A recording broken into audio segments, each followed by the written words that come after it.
রমজানে কবরের আযাব বন্ধ থাকে কিনা এই ব্যাপারে আমাদের অনেকের কিউরিওসিটি আছে। এর ব্যাপারে আসেন আমরা কোরআন হাদিসে কি আছে দেখি। আমরা অনেক কথা বলি যেগুলো আসলে বাস্তবের সাথে কোনো মিল নাই।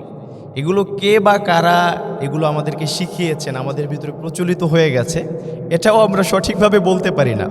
মূলত মনে রাখবেন, রমজান মাসে আল্লাহ তাআলা অসংখ্য বান্দাবান্দীদেরকে, কবরবাসীদেরকে ক্ষমা করে দেন। এই ব্যাপারে সহিহ হাদিস আছে।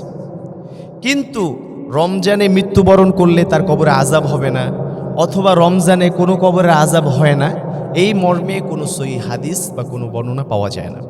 সুতরাং আপনারা যারা আল্লাহর কাছ থেকে ক্ষমা পেতে চান, তাহলে ঈমান নিয়ে কবরে যেতে হবে। একটা জিনিস মনে রাখবেন, যদি কেউ রমজানে মৃত্যুবরণ করে, অবশ্যই এটা ভালো মৃত্যুর লক্ষণ। তবে শর্ত হচ্ছে ঈমান নিয়ে মৃত্যুবরণ করতে হবে। কেউ যদি ঈমান নিয়ে মৃত্যুবরণ করে, সে যদি ওয়াশরুমের মধ্যেও মৃত্যুবরণ করে, সে জান্নাতি। আর কোনো ব্যক্তি যদি মসজিদের ভিতরে মৃত্যুবরণ করেছে কিন্তু সে ঈমানদার নয়, তাহলে ওই ব্যক্তি জান্নাতি, এটা আমরা বলতে পারি না।